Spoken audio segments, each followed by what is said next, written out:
Hello everyone and welcome back to my channel. If you are new to my channel, my name is Brittany and today I'm going to be doing a book review for you guys. I did one a while back and it did pretty well, so I thought why not do another one and see how this one does. And if you guys enjoy my book reviews, let me know. So before I ramble on and talk way too much in this intro, let's just get right into the book review, guys. So the book review that I'm going to be doing today is over Go Ask Alice by Anonymous. I was reading this a few videos back and it was part of my July TBR. All I can say is wow. I did rate it 4 stars. I did like the style of writing. I didn't rate it a full 5 stars because of some of the scenarios that happen in this book. For me, it was hard to get through. Anyway, so this girl comes from a very loving home. Her name is Alice. She's the main character. She comes from a very loving home, great family. She's very smart. She's good in school. And she has a best friend that she counts on. You know, she's basically her A1, her ride or die, her like, they're conjoined at the hip, basically. Well, anyway, her best friend goes away to summer camp. So over the summer, she's like, oh, I'm by myself. So she gets this diary to write down her personal thoughts, the way that she's feeling, because she has nobody to talk to. This book is based off an actual diary of a 15-year-old drug user. The names of people, places, and dates have been changed in this book for the privacy of the family and the people that it involved. When you open the book, after you get past the first couple of pages, just like by saying like who the publisher is and the title page, there's this actual little note in here from the editor. I'll let you guys read that real quick if you want to pause it and read it. It just states that this is based on the actual diary of a 15-year-old drug user. Like I said, sorry, my dog just bumped the tripod and the camera shook. Anyway, so yeah, so like I said, she comes from a good family. She has a best friend. Well, anyway, when her best friend goes to summer camp, she kind of has a little freak out moment because she's like, what am I going to do all summer? Her dad gets another job. So they move away from the town that she was in. So she's like, okay, fresh start, new school, new people, new me. So she goes back to her grandparents' house for the summer, back to where she used to live. Now keep in mind, this girl has already started like showing signs that she is very unhappy with herself. She doesn't like the way she looked. She's trying to lose weight. She's trying to get a boy to like her, ask her out, take her on a date. So she's already starting by losing weight at this point. So, I mean, and she's a 14-year-old girl. She only weighs 120 pounds, but she thinks she's fat and nobody likes her because she's overweight, her skin isn't perfect, and her hair doesn't look good enough. So she's doing things to try to change her appearance already. So she goes back to and stays with her grandparents for the summer, and she gets mixed in with the wrong crowd. Well, this girl that she went to her old school with talks to her, and they never talked before really, and invites her to this party. Well, this party is where she's introduced to drugs for the first time. They're all drinking soda, and in 10 out of the 14 cups of soda, they're laced with LSD. So she gets her first taste of what it's like to be on drugs. Sorry, my babies are in the background and they're screeching. So basically, this boy that's there with her is saying he's having to babysit because it's her first time ever doing anything. So he's saying to her, relax, you'll have a good trip, you know, blah, blah, blah. Okay. So she finally goes back to her grandparents' house and she starts writing in her diary saying, like, you know, how amazing it was, how great of a time she had, and now all she can think about is trying pot. She really wants to try pot for the first time. So fast forward a little bit, and she gets involved with another group of kids, and basically her mom and dad ground her. She's very unhappy, so she runs away from home. She meets up with this girl who, by this point, she's 15. She meets up with this girl who is a year older than her, so she's 16 years old. She was on drugs for a year, and she's got this boyfriend, and they introduce Alice to the boyfriend's friend, and they start going out. Well, they're in San Francisco. He's using her to push drugs. She gets introduced to acid at this point, and she finally says, you know, enough is enough. I'm tired of doing this. I don't want to do this anymore. Because basically she was pushing drugs to elementary and high school kids. And yeah. So, and while she's on these drugs, some very adult things happen to her while she is not coherent enough to consent to certain things. I'm sure you can piece together what that is without me explaining.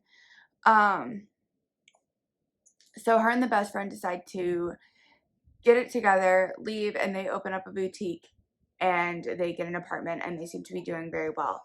Well, close to Christmas, Alice starts having regrets about leaving her family. She misses her family, and she wants to go back home. So she makes a phone call to her family because she thinks that they're going to be mad at her and not want her around. Well, her mom is very overly excited to get a phone call from her, and so she goes home for the holidays. Everything's great.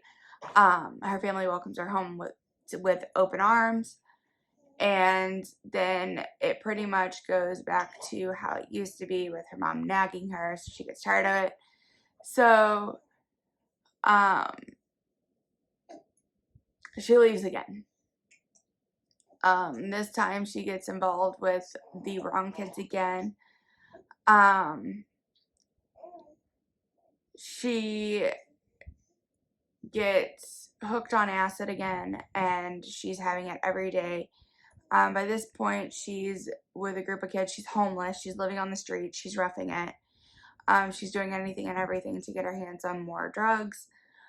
She's down to 103 pounds at this point, so she's very thin, very malnourished. So she finally has like an awakening where she somehow gets off the drugs again, and she's going through withdrawals, and she finds herself at a church, and the priest tells her, call your family, call your parents, go home, in not so many words. So as she's calling her family, she goes back through her diary, and she's like so ashamed of herself that she wrote the things that she wrote and has said the same things that she said. Well, so then the diary gets split into part 2. So it's like her second diary. So her second diary starts off with her being home. She's happy. She's clean. And then something tragically happens to her grandpa. Her grandpa passes away. He had a really bad stroke. So she goes and she stays with her grandma again, and the people are trying to that got her on drugs before are trying to get her to go to a party, and she says no, I'm not interested. Like, she wants nothing to do with these people anymore. She's got her life together. She's clean, so she's doing very well.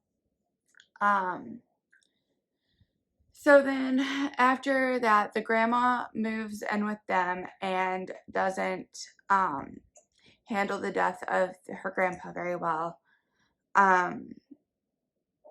So her grandma doesn't wind up making it either. So things happen in between then and then that I'm going to say for you to read. So then fast forward a little bit, and Alice is asked to babysit a baby because the original babysitter is nowhere to be found. So the babysitter gets there, the original, and Alice is like, no, you're not supposed to be here. You're high. You can't take care of a baby. So she calls and reports her. So since Alice called and reported that girl for being on drugs, trying to babysit, the girl has been threatening Alice, like saying, "Oh, your time is coming. We're gonna get you back. You better tell your little sister, who to get candy from on the playground, and not to take candy from strangers because you don't know what's in it. The same for your little brother." So her and her little brother during this time period become really close. Like, she starts talking to her brother. She tells her brother like what she went through and that kind of stuff. Her brother's 13 at this time, and they become really close. And then she starts fearing for her little sister, and she tells her little sister, "Hey, don't take any kind of candy from anybody you don't know. Don't take candy, period." So they're in the process of trying to, like, they're scaring Alice more or less. So Alice is at the house again watching this baby, and then all of a sudden she wakes up in a hospital. Her hands are all ripped up, she's all torn apart, she's all beaten and battered. So as you read a little more, you find out that Alice was drugged, not by her choice. That she was eating some chocolate covered peanuts that had acid in them, and she basically went crazy, and she ripped her hands open. When they got to the house, they found her inside of a closet with her hands all shredded apart. She was ripping the woodwork off the walls. And she explained a story that Alice saw while she was going through that was very hard to read through. So then at this point, the girls who kept threatening her, saying they were going to get her back, made up lies about her and said some things. Alice was put in a mental institution. Anyway, so then the mom and dad know that Alice was drugged. They know that these girls had something to do with it. And so they try to get the girls to change their testimony. At this point, I'm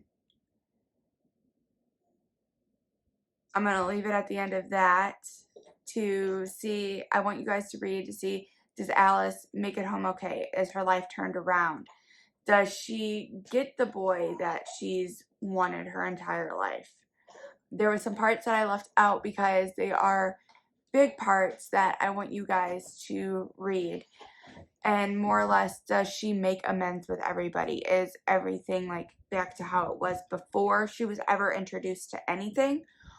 Or do things progress from there? And does she get further help? And does,